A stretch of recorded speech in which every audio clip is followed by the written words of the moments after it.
Welcome back to the Best Coaster of the Year weekly series. Last week, you guys voted for the best coaster of 2011. You voted for Wood Coaster, also known as Mountain Flyer, at Night Valley in China, kind of near Hong Kong. It's a GCI Woody, one of the biggest GCI Woodies ever made.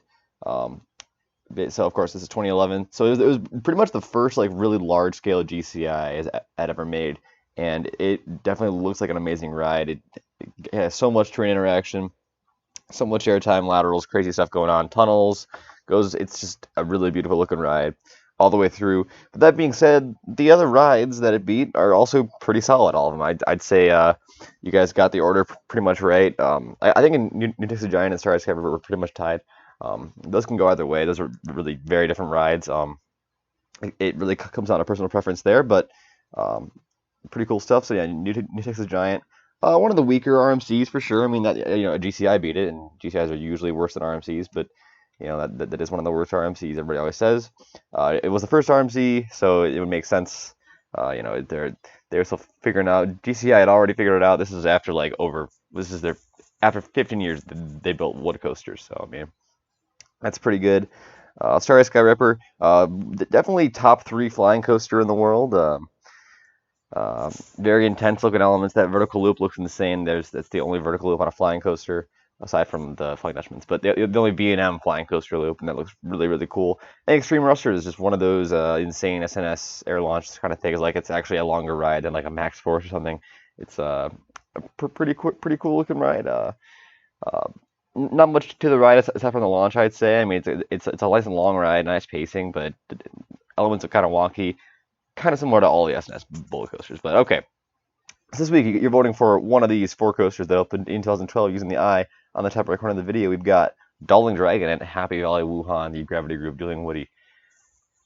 Danaconda at China Dinosaurs Park, the SNS 4D. Shambhala at Port Aventura, the B&M Hyper, and Skyrush at Hershey Park, the Intamin Hyper. You can vote for one of those four coasters using the eye on the top right corner of the video. Let's talk about some more coasters that opened in 2012. We got Arctic Blast at Ocean Park. This is the year after Hellraiser opened. They added this little Mack powered coaster that looks pretty cool. Very unique looking theme. Got the Arctic theme, of course, going on. Like a more modern, power coaster. Very cool looking power coaster. Cool stuff. Bullet Coaster at Happy Valley Shenzhen is actually pictured there on the bottom right. It's awkward, but that's the way that my formatting worked there. There's another one of those bullet coasters. It wasn't quite good enough to make it on this week, in that it was pretty much the same as Extreme Rusher. Has some differences. Obviously, it's blue and white. The only one that's blue and white. There are a few that are red. This one is white track, and it looks pretty nice actually. Um, Again, the launch looks great. Probably just as good as Max Force, but the elements after don't look that great and don't really do a whole lot. So I don't know, but very few people have ridden them, and who am I to say? Divertical at Mirabilia, that was the first Intamin water coaster opened in 2012. That's that orange thing that has the elevator lift. It's pretty crazy. I actually rode Speed at Energylandia, which is very similar to that ride. So cool stuff.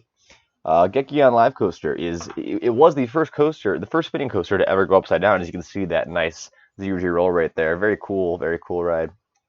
Very cool theme. It's like an interactive dark ride game, and then it also happens to be a spinning coaster that spins you upside down. It's very unique, very cool. Also, Iron Shark, pictured on the middle right there, is that opened this year at Galveston Island Historic Pleasure Pier. I believe it the first. I think it was custom for its time, in that it's been cloned before, but after it was built. So that was poorly worded, but it was custom when it opened, and it's a very very short but very jam-packed ride. Got a lot going on. Like 3 inversions, I believe. Very nice stuff. Leviathan at Canada's Wonderland almost made it this week onto the top 4, but fell just a little bit short, I felt like, so it's not included here. But definitely an amazing ride. Great B&M Giga. Little bit of a shorter ride, but the elements it's got are very solid. Nice speed hill in there, some nice air time. Fun turns, just a fast, nice looking ride. Also, Manta at SeaWorld San Diego opened this year. That is a Mack launch coaster, Mack family launch coaster. Very good looking. I hear very good things about that ride, actually. The returns are great. There's some air time. The launches are fun.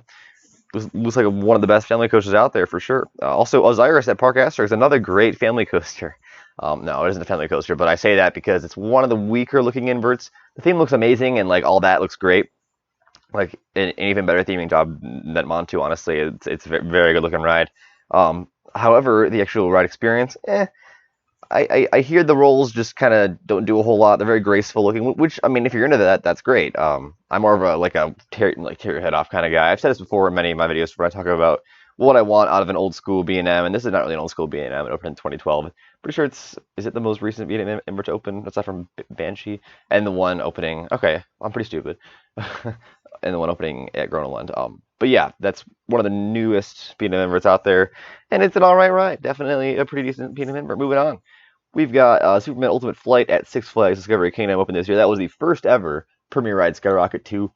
That nice double, triple launch, forward, backwards, forwards, and then the Heartland and roll, and you know how the ride goes. It's on that little plot of land. Very good looking ride for sure. What else was I gonna say?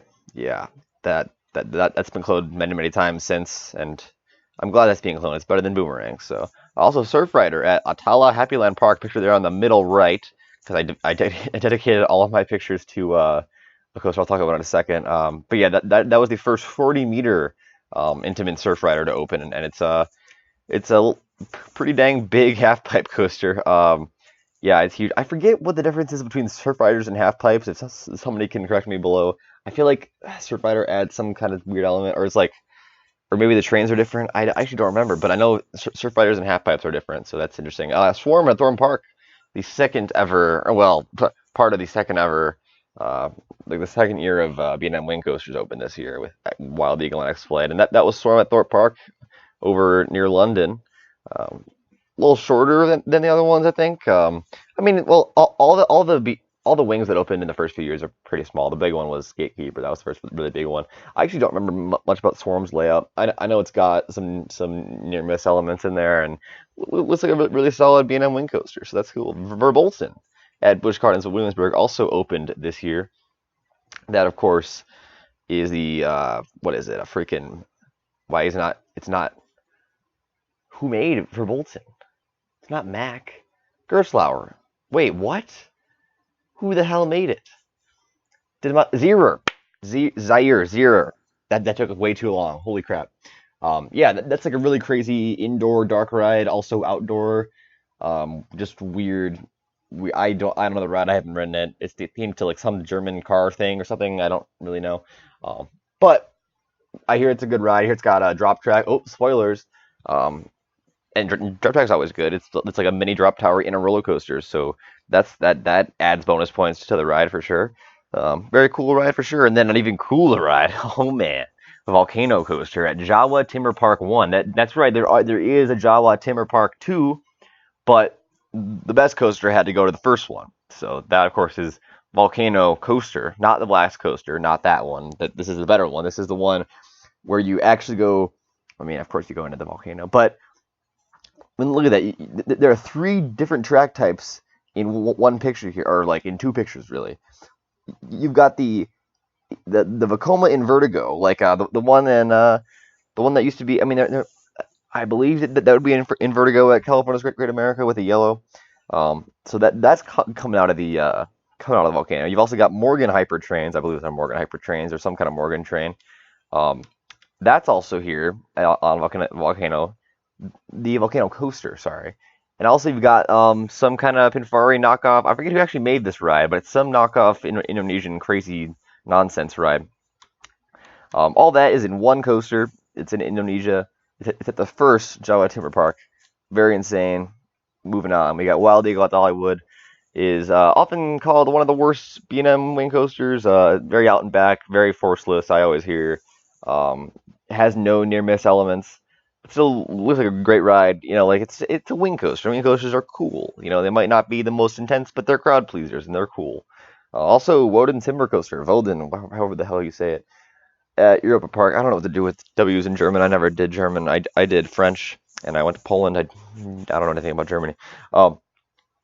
Woden, of course, is actually, people don't realize it, but it's actually a mirror layout of Apocalypse the Ride at Six Flags Magic Mountain, but scaled up a little bit. I think it's like a 10 or 20 feet taller. very solid GCI. I always hear. It's kind of short, but definitely looks like it runs very well, very consistent. Um, I always hear, it's a very average, above average GCI. So that's good to hear.